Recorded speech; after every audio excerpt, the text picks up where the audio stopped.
രാപാർത്തിരുന്ന മനുഷ്യരുടെ അടുക്കലേക്ക്. ഓർക്കണം, രാത്രി ഉറങ്ങേണ്ട മനുഷ്യരാണ്, അങ്ങനെയല്ല വായിച്ചു കേൾക്കുന്നത്, രാപാർത്തിരുന്ന മനുഷ്യർ. എന്തുകൊണ്ടാണ് ഈ മനുഷ്യർ ഇടയന്മാർ രാത്രി ഉറങ്ങാതെ ഇങ്ങനെ ഇരിക്കുന്നത്? അവർ കൂലിപ്പണിക്കാരാണ്. ആടുകളെ മേയ്ക്കുക എന്നുള്ളതാണ് അവരുടെ തൊഴിൽ.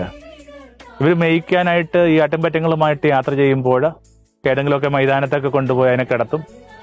രാത്രിയിൽ എങ്ങാനും ഈ ആട്ടിൻപറ്റങ്ങളിൽ ഒരെണ്ണമെങ്കിലും കളഞ്ഞു പോവുകയാണെങ്കിൽ, കവർ ചെയ്യപ്പെടുകയോ ചെന്നായി പിടിക്കുകയോ എന്തെങ്കിലും ആവട്ടെ, ഒരെണ്ണം മിസ് ചെയ്യുകയാണെങ്കിൽ പിന്നെ ആടിന് തുല്യമായ പണം കണ്ടെത്തുവോളം നിങ്ങൾക്ക് വേതനമില്ലാതെ ജോലി ചെയ്യേണ്ടതായിട്ട് വരും.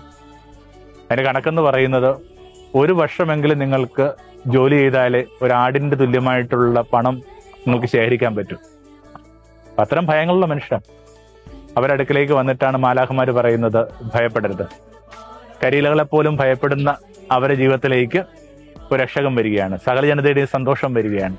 അവിടെ തൊട്ട് ഈ ഉടനീളം ഇവരുടെ പ്രതിസന്ധികളിൽ, വേദപുസ്തകത്തിൽ ഓരോ മനുഷ്യരെയും പ്രതിസന്ധികളിൽ ആ വാക്ക് മുഴങ്ങുന്നുണ്ട്, ഭയപ്പെടരുത്. ഇങ്ങനെ ഒടുവിലത്തെ ദൂതും അത് തന്നെയാണ്. മാലാഖമാർ വന്നിട്ട് പറഞ്ഞു, ഭയപ്പെടരുത്. നിങ്ങൾ അന്വേഷിക്കുന്ന ആള് നിങ്ങൾക്ക് മുമ്പേ ഗലീലിലേക്ക് പോയി.